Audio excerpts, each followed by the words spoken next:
Welcome to Hollywood Insider Help, where you can learn more about how to earn a good living as an author, screenwriter, producer, or podcaster.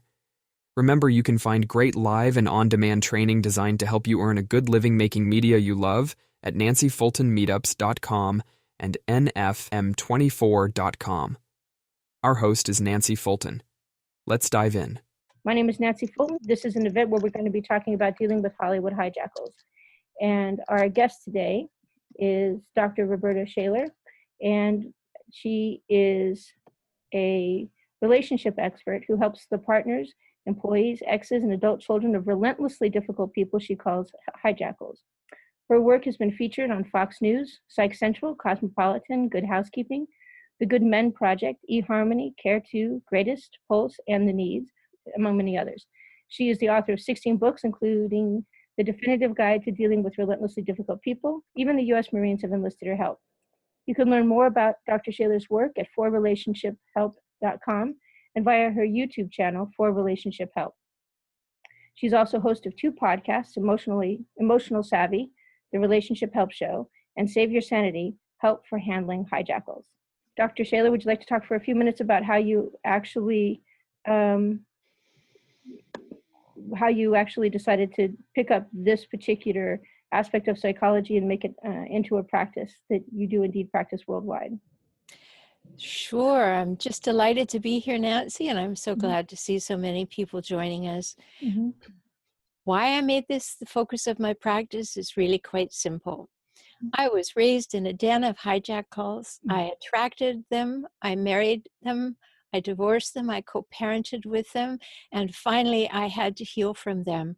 And while I was going through that process, there was no one to help because people did not recognize this. And so I made it my job to find out how to help people recognize, recover, and rediscover themselves after being with a hijackal or being raised by one. So even though you were a psychologist and had you were dealing with some of these people or discovered this as you were a practicing psychologist, and yet even with that training, you found yourself falling into society with these people. So you want to talk for a few minutes about how being smart isn't really an inoculation? Being smart and being educated and knowing all about it is fine to have it up here, but you've got to integrate it right down to your toes. So it took a while, you know. We all know that as we're growing up, we're in the business of growing up. Our brains don't fully develop till we're 25. We're deciding on careers, we're deciding on schools, we're getting married and having children. We're not figuring things out at that time. So you get a lot of education and all, but then after that, if you're wise, you integrate it and you figure out, well, how do I apply this all to me? And what does this mean for me? Because I don't want to be an unhealed healer in the world. So I had to go through all of that and figure it all out. And I was raised in a family where my mother was a hijackal. My father was an extreme passive aggressive. His entire family were hijackals. Of course, did I know that? No, I just thought they were horrible, nasty people that I didn't like. But these are the things that we have to walk through. And once we've walked through them, we can help other people vastly more than if we are just in the book learning part of that. So that's why people come to me and are drawn from all over the world, because I know this stuff. I've walked it, I've lived it, I've had to figure it out. And just because I had a PhD in psychology did not mean I automatically knew what to do. Hijackals put tentacles around your soul, Nancy. They're everywhere, and you have to get some help to find them and then release them and make sure they go away. And it's really important to do that. I had to do it, then I had to figure out how to help other people to do it. And that's why I do what I do. So a PhD did not make them go away. I did. Well, and one of the things that's interesting, when we first spoke, you explained how and why you came up with the word hijackals and how it represents a significant healing for a lot of people that are trying to deal with sociopaths and psychopaths and narcissists and so forth. You want to talk for a few minutes about why you use the term hijackal instead of using Yes. other terms? Yes, it's really important to me that we talk about this because many people who are hurting, they go rushing to the Google goddess and they put in how they're hurting.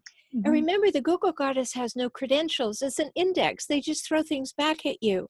So what does it throw back? Suggested psychological diagnoses. Unless you're a psychologist or a psychiatrist, you can't make that diagnosis. So therefore, you take it in and you go, oh, they've got a problem. No, no, no, no. We've got a problem. So I created hijackals as a term, a non-clinical term, to describe the patterns, traits, and cycles of these people. Because it doesn't matter what the label is, whether it's psychopath or sociopath or histrionic or borderline or narcissist. It doesn't matter, antisocial personality disorder.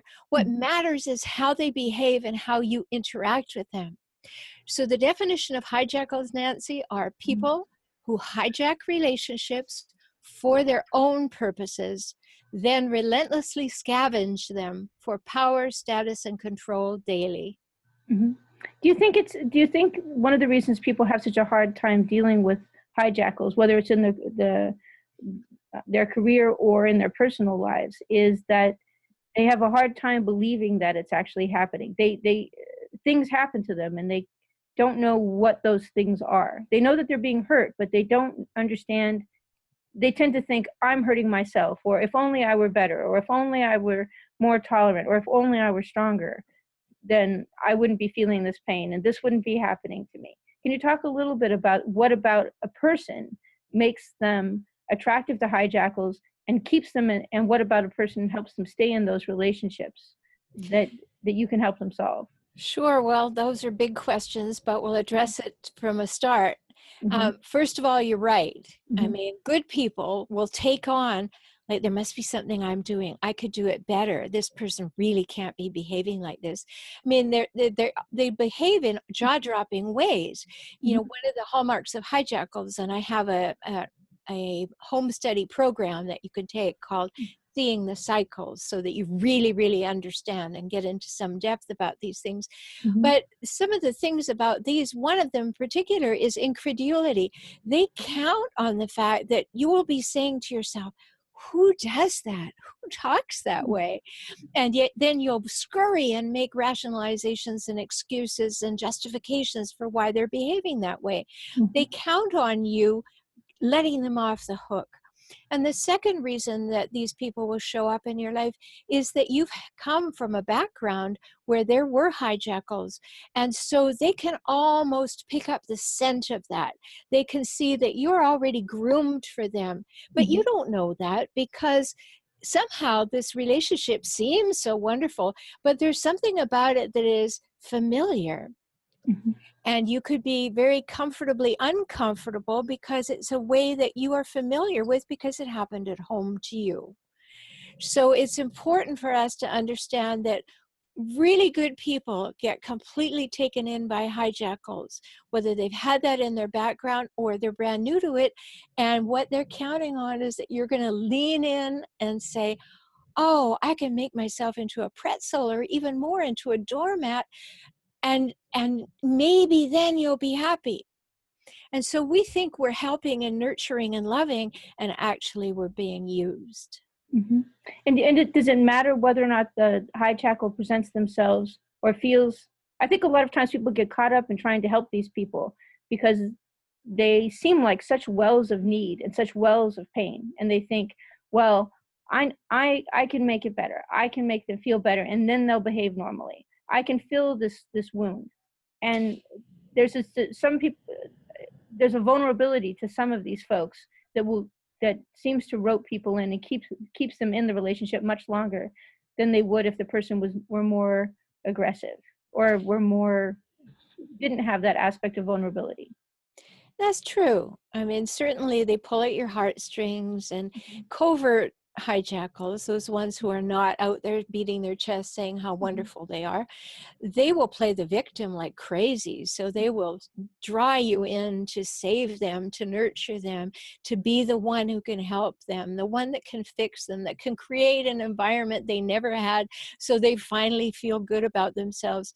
You can't do that. So don't be trying. Mhm. And on the other hand, there are the overt hijackals, the ones who are out there beating their chests and saying how wonderful they are and they're the greatest at everything, Mhm. and that you should consider yourself lucky that they bother with you. And that's some of the things that we see in professional circles, for sure. Mhm. And so when that's going on, I mean, you have to be very secure within yourself and confident and know how to be assertive. And most of us don't know that. We haven't been through that learning process. We're just out there struggling. And the younger you are, the more likely it is that you don't know that. And so people will take advantage of you. And hijackals have a chameleon-like quality that when you meet them, they seem like the best thing ever, that they've known you forever. They are your soulmate. They have arrived. They are the person. They can be your Svengali. They can do anything. They put that out there to reel you in. And then when they really feel they firmly have you, then they will start treating you badly. And you won't believe it. You will keep believing that they wanted you, they loved you, they had all those things going in the beginning. And you'll keep telling yourself that story while they systematically dismantle your self-esteem.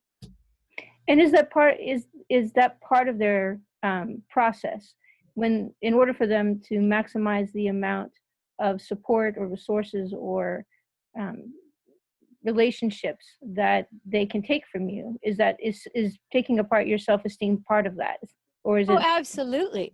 Absolutely. Take apart your self-esteem and part you from your friends and family. They want to cull you from the herd, keep you for their own, and tell you how life will be. Hijackals like to define your reality for you. They will say, you don't feel like that. No, that's not what you think. You've never thought that way. Let me tell you how you think and how you feel. And they'll rip your experience away from you and say that they know you better than you know yourself. And those are the moments when you have to let those red flags just shine through. And remember, if you're a person who wears rose-colored glasses, it's darn hard to see red flags. So you may have to rip those rose-colored glasses off. Is it the case that if I'm working in an office that's particularly toxic and there's a hijackal at the top, are the people around him likely to be hijackals, or are they likely to be victims that will tend to keep you in that milieu rather than letting you go, self-reinforce the messages that you receive? Well, both sides are true. They can be hijackals themselves, or they can be what we call flying monkeys. Flying monkeys are people that the hijackal has convinced that they're right, and they'll support them to the ends of the earth. Mhm. So they will then become people who use you as prey as well. Mhm. So is it the case that you can find yourself punished if you leave the presence of a hijackal? Like, what Sure, happens? because all those people are going to say, oh, we've got to gather together and make sure that person is really excluded, that we will do a smear campaign. A hijackal will do a smear campaign on anyone. If you reject a hijackal, they are going to go to everybody that you know and convince them that you were the problem and they are golden. So they're vindictive. It's not the Oh, case that they sure. just let you go. Oh, no, they never let you go. You are their supply. They need you to feel powerful. Mhm. So, they'll let you go for a moment and then they'll try and pull you back. Or they'll let you go and they'll find some new supply. And as soon as that supply diminishes, they'll come back and try and reel you in. It's an ongoing process. It's very difficult to get away from a hijackal. Very difficult. And the courts don't make it as easy as would be wise either. Really? So one of the things that I found interesting about the information that you provided is that you work with people who are married to hijackals, but you also work with people who are business partners of hijackals. So is it the case that when people end up in these relationships where there's economic interdependence, that they are prey, and and creating that separation turns out to be an extremely expensive process A for very expensive separating? process. because they reeled you in the beginning, and you did things in a mutually trusting way that was a false pretense. So you may have contracts, you may have embroilments, you may have entanglements that you did in all good faith. And then you find that only one of you is planning to keep the contract.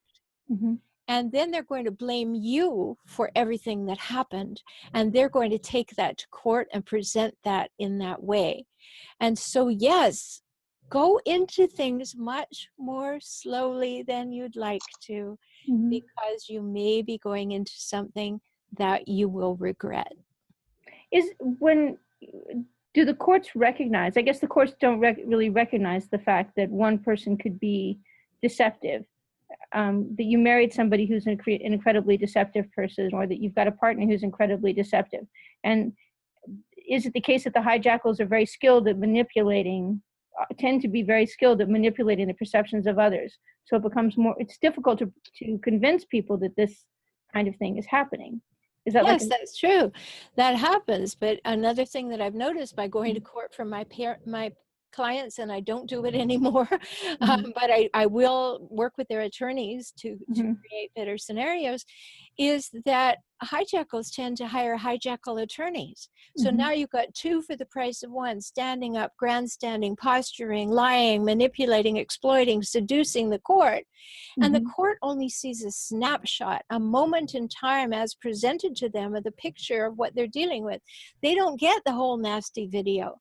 So if you have a very skilled hijackal with a very skilled hijackal attorney, you're going to suffer. You need to get somebody on your side who is going to poke holes in all of that in a mighty way. I think that one of the things that's shocking to me is that there are a lot more hijackals in the world than people are aware of. They do tend to gravitate to positions where they're in authority. Is it the case? Have you ever had a hijackal come to you and say, "I know that I'm mentally ill. I know I have problems. I know I'm destroying lives. How can I get better?" Or is that just something that never happens? It happens in one kind of hijackal. And let me give you that distinction. There are hijackals who sometimes demonstrate empathy. When they really, really, truly, a person with a borderline personality disorder particularly, they truly feel terrible that they did or said or created something. They feel terrible. But they have to go through such a lot of therapy in order to sustain the desired interaction that they want to have in the moments when they are in that place where they just want to act out. But the rest of them, no, they don't care at all. They have no empathy. I have a free ebook called How to Spot a Hijackal. So if you're thinking that you might have one in your life, rush over and get that. Just go to forrelationshiphelp.com and click on the hijackals tab in the navigation. The second thing is I have a whole program, an online program called Seeing the Cycles, and that will take you in depth. There are 13 videos, there are articles, there are worksheets, there are all of that to really investigate what was really going on with me? What am I really seeing? What's the truth here?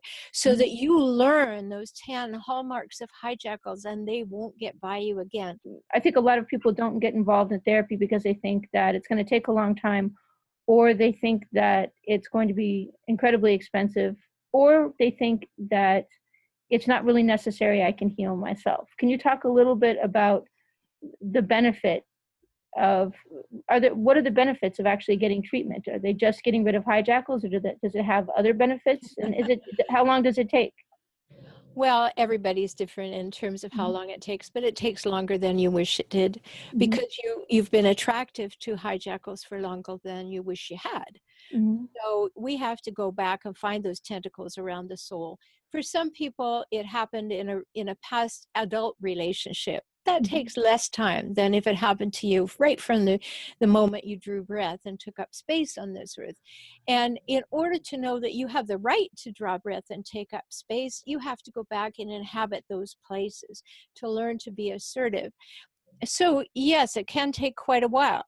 But if you think about it, well, I've been in the world for 42 years, and for 42 years, I've felt kind of like I've been taken advantage of, and that I'm working really hard to get people to like me, and I'm doing all kinds of things, and yet they turn out badly. What price does that have in terms of time or money in order to not feel like that in your life anymore, not to enter into any of those relationships anymore? So you have to look at it from a very broad perspective of what's the cost in your life to continuing, and what is the joy of not continuing. So, I have programs where, as I say, you could take the Seeing the Cycles program and learn a few things about that. But then I work with people individually. I also have days when people can come to me, or in Southern California, I will go to them for a higher price. But where I will go and we will work together for 9 or 10 hours and really just get right into something like that. I also have an online coaching program called Healing After Abuse. So you have small groups of 12 where you walk through a whole lot of things with that group and uncover and discover things and do all of things together. So there are many ways to do that, or you could come into one-on-one work with me on a weekly basis or a bi-weekly basis, and let's find out what it takes. But yes, it's going to take time. Those things were put into your psyche long before you willingly accepted them. And so you don't even know much of the stuff that's there. You know the surface, but we can't surf, we have to dive, and that takes time. Is it the case that when people feel liberated as they start, you talk about tentacles, feelings of strange rules that you learned at home that you apply everywhere, or feelings of worthlessness, or feeling like I don't have a right to speak, I'm not as good as other people, I need to be treated this way because I'm undisciplined. Is it liberating when these tentacles start to come off? I mean, do you see that people tend to feel an impact sooner rather than later once you start pulling those strange rules out of your head? Well, many times people will come to work with me, or they'll ask what the work is, and I say, well, I give people back the use of both hands. And they're always surprised when I say that. And here's what I mean. Somebody has not put themselves on mute. I fixed it. Strange, very strange. Go ahead. And what I mean by that is you don't have the use of one hand, because the one hand is used for firmly holding the lid on a can of worms. So what the consulting process does, what my consulting process does, is we take one worm out at a time, dissect it, decide if we want to keep it, if it has value, where we got it, what it's useful for, if it needs to go.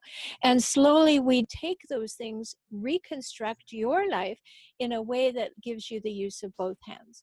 Now you know that you're healed and you're healthy and you can be confident, and you're not concerned that you're going to be sucked in, hoovered in by another hijackal, that somehow they're going to prey upon you and you're going to be that prey. You're going to be willing and living prey to them. No, you're going to slowly, and yes, sometimes, takes a while because they're very, very careful, very, very clever, but you learn that. And then you feel confident, and then you feel like you're safe in the world again. And when you're looking over your shoulder all the time, you don't feel safe. Can I trust this person? Is what's going on there? I want to. And then you'll get with the wrong person again.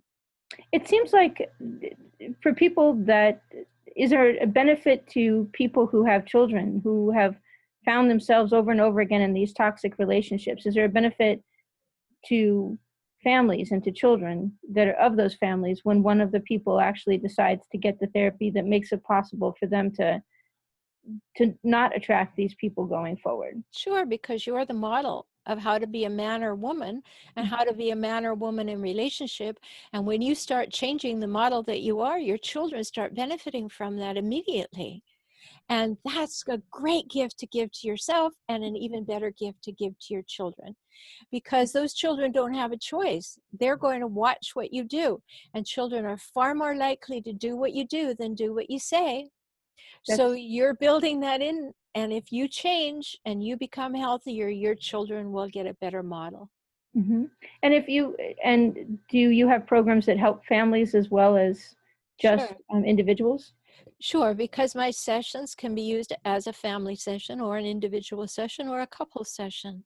Mhm. So I work in packages of sessions so that people know that they're going to get ongoing help. I don't do one-of things. Mhm. People who have an issue going on, they can, in fact, book a 2-hour session with me, or a 3-hour session with me. But after that, it has to be a package. Mhm. Well, I think it's definitely important for people. One of the most important things I think for people to have therapeutic benefit is for them to want to change enough to be able to say, this is the time I'm actually going to make the change. Because it's very easy to go from Band-Aid to Band-Aid to Band-Aid to Band-Aid. Yeah, it certainly is. You're absolutely right, Nancy. And the thing Mhm. about that is that you have to decide that you're going to do it in a systematic way, Mhm. not a little hit here and a little hit there. It doesn't Mhm. work that way. You systematically built this into who you are. Now we have to systematically take it out and rebuild and replace so that life goes better. So my packages all work in a time frame. So Mhm. it's got wiggle room so that if something happens and you can't come along, but that it says, I am engaged, I want this, Right. I want these changes. Mhm. I think that's I think that I also like things that are bounded, because I think that tends to make people feel a little bit more like there's an end at least to this part of the process, or to this step in the process, which I Yes. think for a lot of people who enter therapy, their concern or their fear is that they're going to be in therapy for months and years and never see any progress, which is true. I mean, I've seen people who, and I I don't know quite how it happens, but they end up in therapy they have a weekly apparent therapy appointment, and they've had it for 20 years. Yeah, well, it Mhm. doesn't work that way. Mhm. That's somebody who's building a second home in Maui. Y- your therapy should be effective. Now, Mhm. I certainly be realistic. It's going to Mhm. take you somewhere between 9 and 18 months to recover if you've been in a hijackal relationship. It Mhm. is not going to be easy. But you're going to get a great deal of benefit in those first 9 months. And maybe the rest is like every 2 weeks or every 3 weeks or every 4 weeks, just making sure that you're on top of it so the new patterns stay established. But no, I mean, if somebody is that ill, then that's a person who's probably been institutionalized and needs the absolute someone walking with them all the time. Mhm. That's usually not the case with people who are recovering from hijackals, because what we're going to do is take off the rose-colored glasses, remove the Mhm. shackles, and let you go free, knowing that you know how to keep yourself safe in the world. And as you begin to exercise those muscles, they'll begin to work better and better, and pretty soon you'll be running, and you'll be happy, and you'll be safe, and you'll So respect yourself. what you're really talking about is a process that helps people recreate their identity, and I think Yes. that's something that hijackals tend to take away from people. I think you described, them telling you who you are. Yeah, they That's like not what to you think. define you. That's not how you feel. They argue with you about how you feel, Mm-hmm. and as if feelings were something you choose, or you shouldn't feel that way. It's like, I don't know. What do you mean I shouldn't feel that way? It is how I feel. So how can I Exactly. should And feel? if you're ever with a person who denies your feelings, then sit up and take notice. They may not be a hijackal, they may be an undeveloped, unthoughtful, unconscious person, but you have to be able to say something. Mhm. And one of the things that I tell my people all the time is when somebody tells you how you feel or what you think, you simply quietly, with no emotional charge, say, "That's interesting. That's not what I think or feel. How would you know you're not me?" Mhm. And you have to be in that mindset. Like, no, I mean, certainly let's all be open to change or seeing something differently. But if somebody clearly tells you who you are, what you think, or what you feel, no, no, no, have a boundary around that. Say, no, that's not what I said. I feel this way. I think this way. That is me telling you about me. And I am an expert on me. Mhm. And it's very important to know that. You don't Mhm. have to be forceful. You don't have to be aggressive. You have to be clear, Mhm. right? Well, and I also think, but what you're talking that when you're talking about the process by which people stop being attractive to hijackals and get themselves out of relationships with abusive people, you're talking about fashioning an identity Mhm. that is strong enough to be able to say, this is how I feel. And not only do I feel this way, but I'm going to take action on it. Not only will I not work, 12 hours a day, 7 days a week for several years and give up every other relationship that I have. But in addition to that, I'm actually going to go get myself a new gig where that's not a requirement. That's a huge thing to do. Yeah, those are called setting boundaries. Mm-hmm. And every one of us needs to clarify our values, know what our vision for our life is, know what our beliefs about everything are, and know what our goals are. And those things have to be in alignment, and then we have to be willing to give voice to them by setting boundaries, expressing those boundaries, maintaining those boundaries. And if after you've told somebody twice what your boundary is and they continue to stomp over it, then you set consequences. And when you set a consequence, it's non-negotiable. If it happens again, this will happen, and make it happen. Mm-hmm. Walk out, leave, do whatever you need to do, hire an attorney, whatever it is that you have set as a consequence that says no more to that behavior, make sure you do it. Do not threaten, do. You mentioned that you've supported, among other people, the United States Marines. You want to talk for a few minutes about why in the world the United States Marines might need assertiveness training? Well, it wasn't really assertiveness training. It was dealing with difficult people. And then, of course, there was somebody they had in mind that was particularly difficult. But when I'm working in corporate situations or organizational situations like that, Nancy, it's important to not single somebody out and say, you're the problem. It's important to say, how do we build this team in a better way? Educate everybody as a beginning to see if they will pick up on it and move forward. If they don't, then you have taken a good step that will meet the requirements of any kind of governing body that says, about employment things. But with the Marines, of course, they have situations where if you're an enlisted person, they expect you to be aggressive and take orders and do what you need to do. But in the Marine structure, you have enlisted people, you have non-enlisted people, you have supervisors, you have management, you have excluded management, you have all of that on a team. And so they're not all playing with the same rule book. And so when you get in a team situation like that, you may need help. Whether So you're in the Marines or not, you may need help. And hijackals tend to be reverse pinballs in organizations. And what I mean by that is instead of being shot out and come down this way, what they do is they get shot out and they slowly start worming their way up because one group says, ooh, I'm going to get rid of this person. So it's a vertical or lateral move. And then slowly they start moving up. And then by the time they get too high up, nobody knows what to do about them, and they call me. Wow. So what you're talking about is recreating the company culture so that it actually doesn't foster. Yeah, we have to recreate the company culture, look at the company values, make sure the codes of ethics are in good place, make sure everybody knows what the consequences of not adhering to the code of conduct. And then we have to work from the cultural standpoint, and then we have to work with the people themselves. So, wow, so it's dealing with this problem. It's not a trivial problem. No, it's a huge problem. It's a deep problem. And so I guess that's what it feels like when I've been fortunate since I've had my own business. I've had very few interactions with abusive clients or people that like no matter what goalposts you hit, no matter what goalposts they set and whatever was agreed, whatever was met, it just kept, the goalposts would just move the next step and the next step and the next step. And in my experience dealing with those people, the only answer I ever came up with is just walk away. And I've always felt sorry for people who had 9-to-5 jobs who really, that was going to be an expensive choice for them, particularly if their next job was going to be exactly the same thing, right?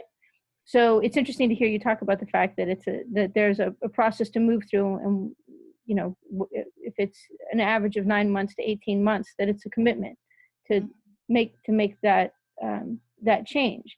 But you make a good point when it's what's the alternative? Well, it's a once in a lifetime change.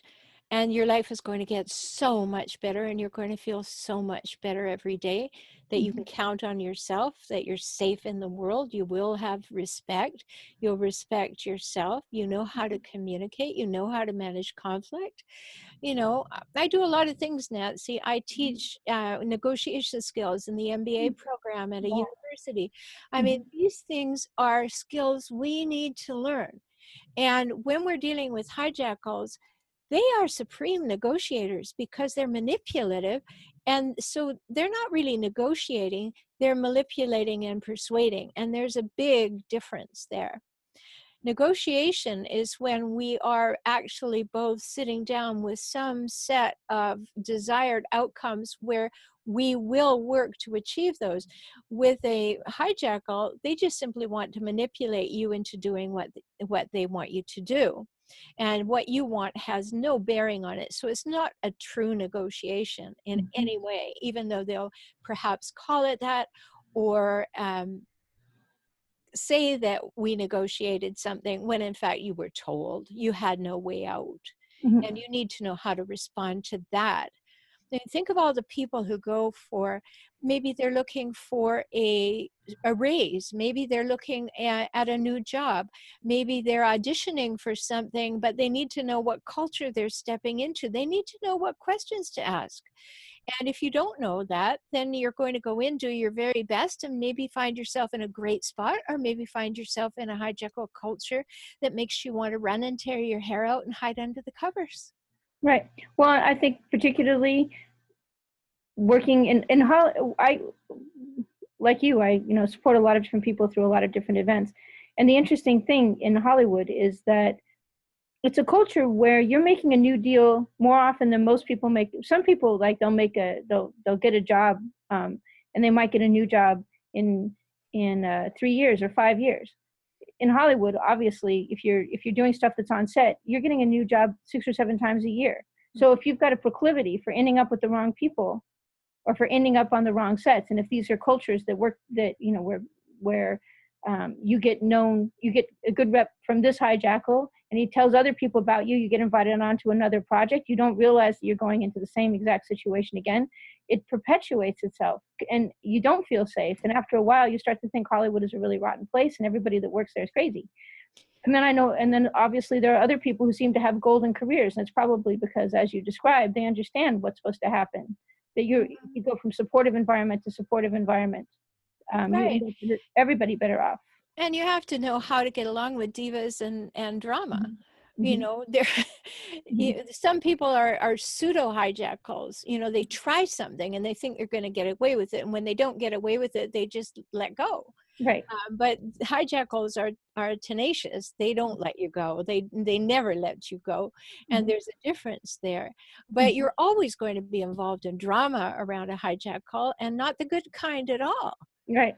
And that's something you have to notice, that's what they do. They perpetuate drama. They play one group against the other. They play your desires against your fears. They're always doing things like that. And when you recognize that, when you wake up and smell the herbal tea, then you have a beginning. Then you can say, no, that's not going to happen to me anymore. So when you if people want to reach out to you for counseling, they can go to your forrelationshiphelp.com website. Yes, there's a navigation tab there that says "Work with Dr. Shaler."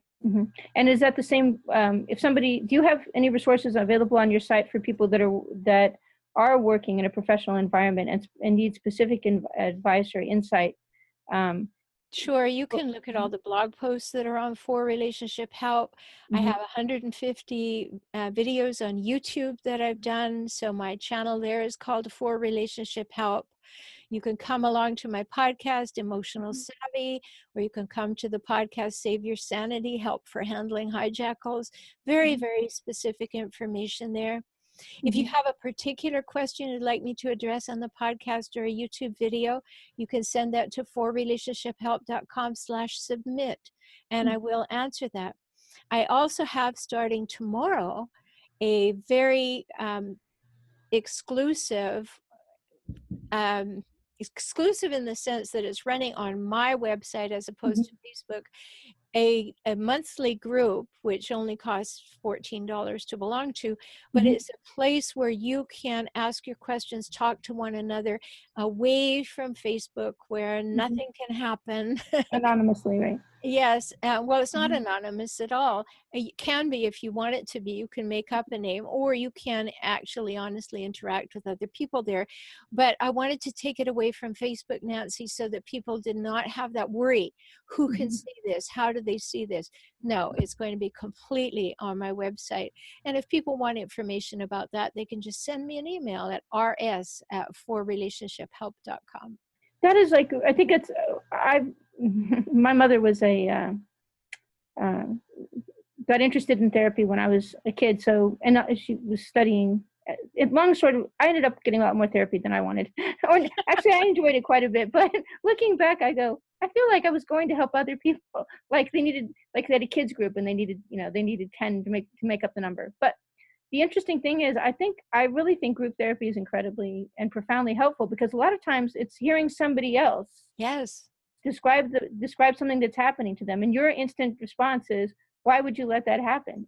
Or, well, this is what you should do. And then you realize, wow, I do that all the time, and yet I don't do the thing that I'm telling this person to do. It forces you to step outside yourself and watch a problem remotely. So it's very cool that you're offering well, and that part is true. Absolutely, Nancy. I absolutely agree with you. And the other side is true, that when you're with a hijackal, you feel culled from the herd. So when you're in a group setting and you go, it happened to you too, exactly like it happened to me, all of a sudden you feel like, oh, I'm not alone. I'm not isolated.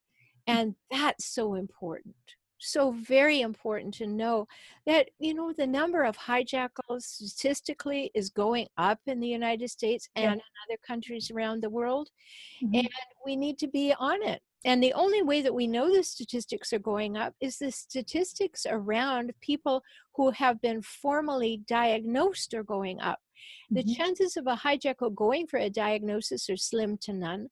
So if they actually are going and have to go either through a hospital visit or a 730 evaluation for a divorce or a jail sentence or whatever, if those numbers are going up, think how many undiagnosed people there are, which must be going up. So the statistics currently vary between 1 in 4 people and 1 in 10 people you're going to meet who has hijackal tendencies. Yes. So it's very important, if you haven't met them yet, to be prepared to know what to look for, which is why I have the Seeing Your Cycles program. But if you have had one in your background and you never want one again, you need to be forearmed. And that's very important. Well, and I also think the chance that somebody hasn't met one is incredibly low. And I think I think particularly there are some industries, and Hollywood is definitely, entertainment industry is definitely an industry that appeals to that particular power over people.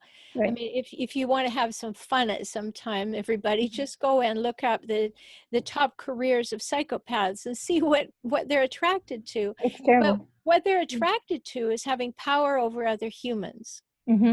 And that is obvious in some professions, that's where you get that power over other humans. It's just by default, because either you have the clout or you have the money or you have the opportunity and nobody else has it. So therefore you have the power. And then they exercise it in a very unjust, manipulative, and exploitive way. And then we see things that we're now seeing in the newspaper far too frequently. People who have used that power and misused it and abused that power. And then we have a lot of damaged people who weren't willing to step back. They felt they needed that, and so they stepped forward. And now when they've had years to think about it, they realize that was terrible. And how did that affect me? So if you had somebody like that, sure, I mean, that's not 18 months of therapy. That's going to a program and figuring it out. Maybe a 4-month group coaching program what actually happened to me in this situation? What did I take from it? What have I done since then that maybe I'd like to change because I picked up some poor mental habits or poor ways of thinking about myself or other people by that experience of being with that hijackal. And yeah, and I don't want that coloring the rest of my life. So I want to expunge it and make sure that I don't carry it forward. Well, I think for a lot of people, it's just choosing not, it's just thinking, you know what, I don't want to be a victim. That's just not, I just not going to do that anymore. At some point, everybody draws a line and says, that's it, I'm done. I'm not going to be a victim. And whatever it takes to not be a victim, that's what I'm going to do. Yeah, and I don't use the word victim very freely. I call it being prey. If you don't know you're being prey, you are unwitting prey. Right. So you want to be that person who is the armadillo that they can't prey on you. You know when to put up your Teflon and let things slide off you and that nobody can get to you. And you need to know how to put the Teflon on. You need to know when to use the Velcro and how to know the difference. And that gives you facility in life. That allows you to be able to be in charge of your life. And that's how you want to feel every day, I hope. No, I definitely agree. And I think, so, I don't know. I think, I'm always telling people to go get therapy, but I specifically think that I've known several people who have left the industry specifically because they felt so abused. And they just felt like I just could never face it again. So I'm not going to be I was a screenwriter. I'm not going to be a screenwriter. I was a DP. I'm not going to be a DP. I was a producer, but my experience was so toxic. I'll never do it again. I was an actress. I'm going to give up acting because I'm never going to do it again, because they don't want to put themselves in that position again. And it seems like a terrible price to pay because somebody behaved, because you got involved with the wrong people. So what I should do now is I should ask if anybody has any questions they'd like to get answered. They could send an email to nancy.fulton@yahoo.com. And I'll go ahead and check for those questions right now. And then if you can try to use the chat system as well, but I sometimes find that some people don't like to share personal questions with the group. So, because it has your name attached to it, you know. So if you have any questions, please send an email to nancy.fulton@yahoo.com, and I'll go ahead and I'll do a quick check to see what's there now. And then let's see.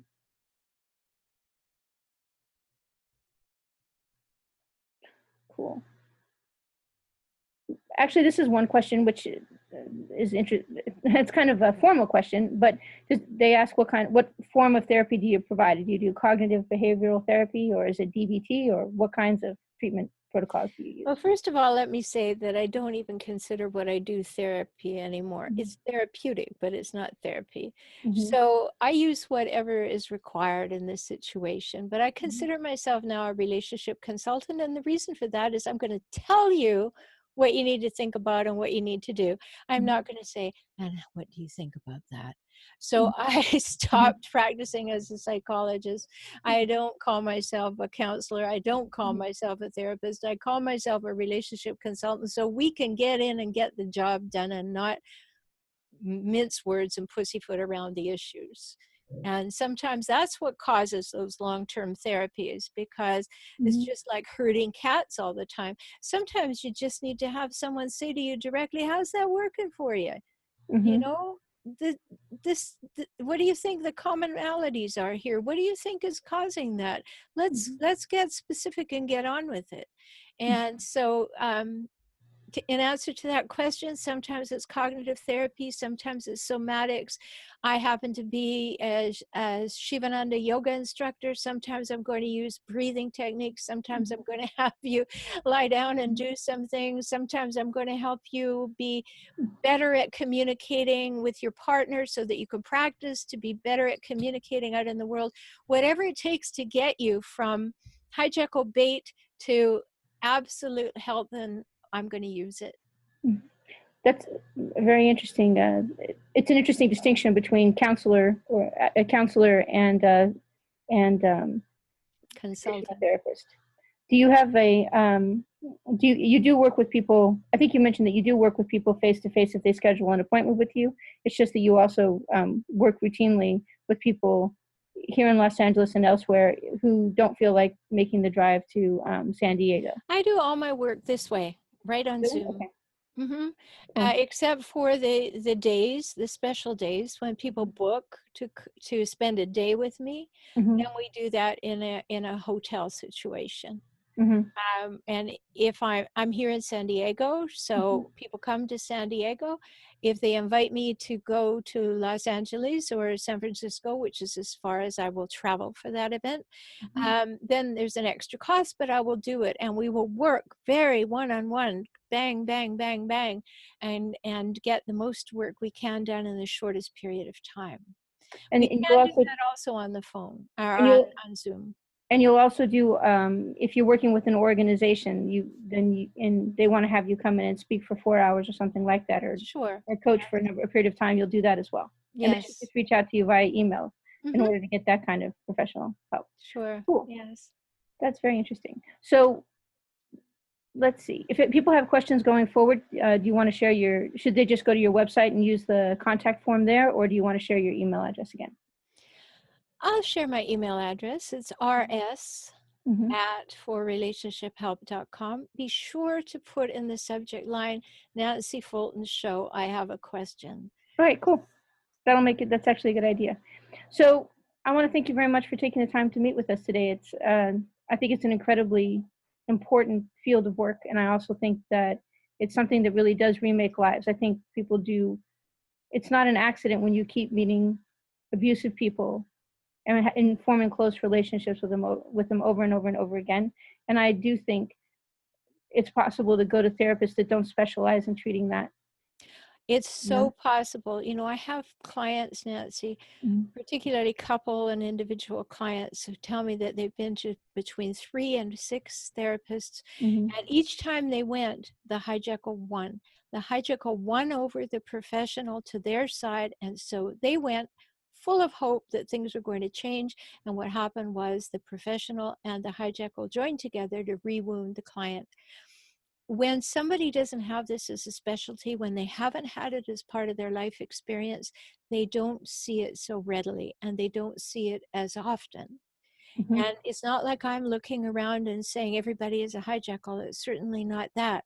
But I do have very good radar for figuring out what's actually going on and if there is hijackal behavior present. Well, I think it's important to understand the capacity for certain kinds of people to be able to change the subject over and over and over again. So the problem is never the problem. The problem is never their behavior. The problem is they never have to change, and they're not going to change just a little bit. They're not going to change, just for a little while. They're not going to try something, just not.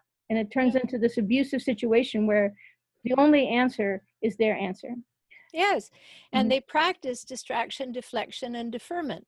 That's what they do, right? And you're so right. It will be like, I'm going to be on top of this pile no matter what, and I'll keep trying to get on top, and I will be persistent. And there has to be a time when it's no, that's not what's going to happen here. Right. You're the part that's going to change this time, as opposed to everybody else changing to accommodate you. This time it will be you that makes a change. That's right. Yes. And that's where the strength comes from. And that's why I don't practice as a psychologist anymore. I don't want to have any parameters on what I can and I can't say. I want to be able to be direct and gently direct and kindly direct, but honestly direct, and say, okay, I think this is the next best thing, the next best step, the next best thing to look at. And when someone tries to take over the appointment, not going to happen, because that's why you came to me. Right. So which is, again, the kind of thing that hijackals they're not even going to do that for an hour. A lot of times we'll just like, nope, can't do that for even an hour. So I don't know if you can respond to the question that somebody posted as we sort of tie up our call, but it says, can you name a few instances for actors, DPs, directors, producers getting hijacked by hijackals? I think one can name, I'm pretty sure the girl, Tippi Hedren, when she was having birds thrown at her by Alfred Hitchcock, that might be a pretty good example. And the fact that after she rejected his sexual advances and complained about having live birds thrown at her for, many, many hours, despite the fact they were harming her, and her career was blackballed by Alfred Hitchcock. I think that might represent somebody who was slightly on the hijackalish side. You think? I mean, that's hijackal, sadistic, that's all kinds of horrible things. Well, there's a sadistic edge to, not every hijackal is sadistic. Some of them are pretty much, they just want what they want. If they don't want to hurt people, they don't enjoy hurting people. They don't get a sexual thrill. But there are there's a percentage of hijackals. There's certainly a collection or a selection of people who have certain personality disorders that lend themselves to being actually sadistic. So it's that you end up crying is not an accident. Oh, absolutely not. Those are all situations of demonstrations of power over you. Whichever way they come at it, they want to have power over you. And it's not just a case of sexual, it's that they want to have emotional power over you, mental power over you, spiritual power over you, physical power over you. They just want to win. The number one hallmark of hijackals is they must win, whether that's discussing whether you want Thai or Chinese food tonight, or whether or not you are going to determine your entire life's journey. They want to win. And they must win, and they will win until you say no more. Well, it's been an honor speaking with you, and I look forward to, with your permission, I'll go ahead and edit this up, let you take a look at it, and if you give me the okay, I'll make it available to the people that I support through my groups and in my Facebook groups and so forth. And I'll try to introduce you and your work to as many people as I can in the industry, because I do think that Hollywood, we have a huge Me Too movement and I support it, but there's a lot of recognition, Me Too, but there's not what comes after that. Like, I agree with you. I agree with you. We have to do the work beyond that. And we have to recognize that it doesn't just stop with recognition. Right. Right. To say that, but you are important. You are absolutely important. Your life is important. Do the work. Do not just say, oh yeah, I belong in that group too. I'm one of those. No, step up and step out and speak up and get that strength. Understand deeply what happened to you, why any of this was acceptable to you. Replace the things that are not working in your life with things that empower you and make you strong. And then you will go forth from now on feeling as though you can take care of you, and you do know your boundaries, and you will make them non-negotiable, and that you're safe with you. That's the number one thing, Nancy.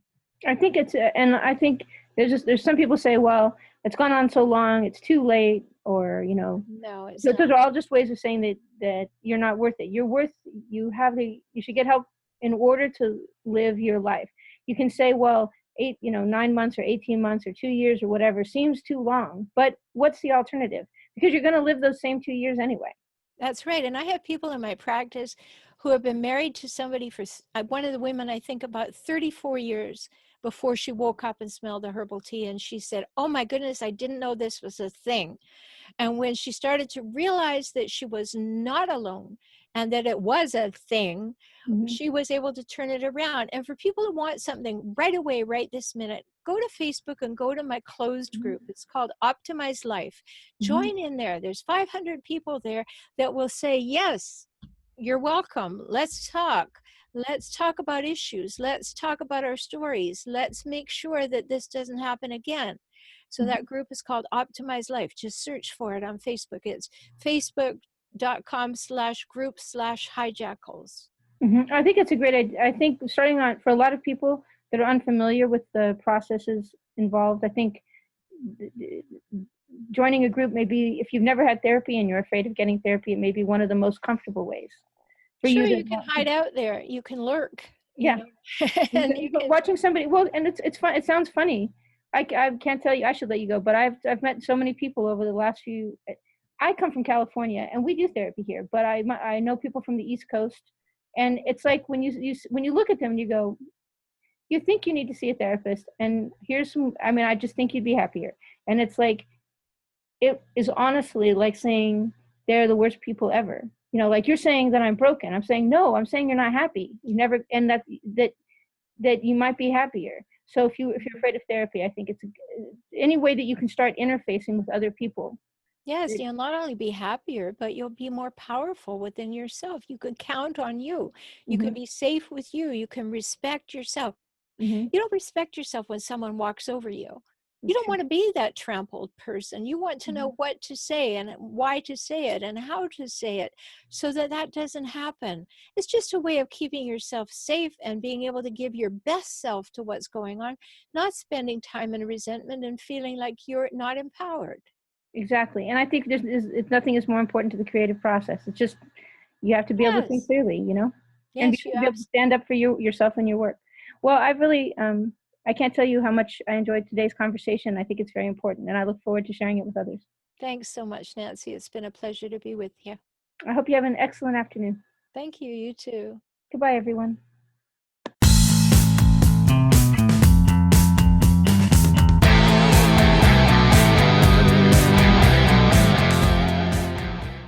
Thanks for listening to the Hollywood Insider podcast. If you have questions you'd like answered, guests you would like to suggest, or topics you'd like us to cover, please email Nancy at nancyfultonmeetups.com. If you like what you hear, please click to follow the podcast and give us a kind word in the comments. If you find our thoughts and suggestions help you, please share our podcast with other creators who need help. We love being of service to creative minds. This podcast is produced by No Better Friend Entertainment, and this audio recording was copyrighted in 2024. All rights reserved. Music for this episode is licensed for commercial use from pond5.com.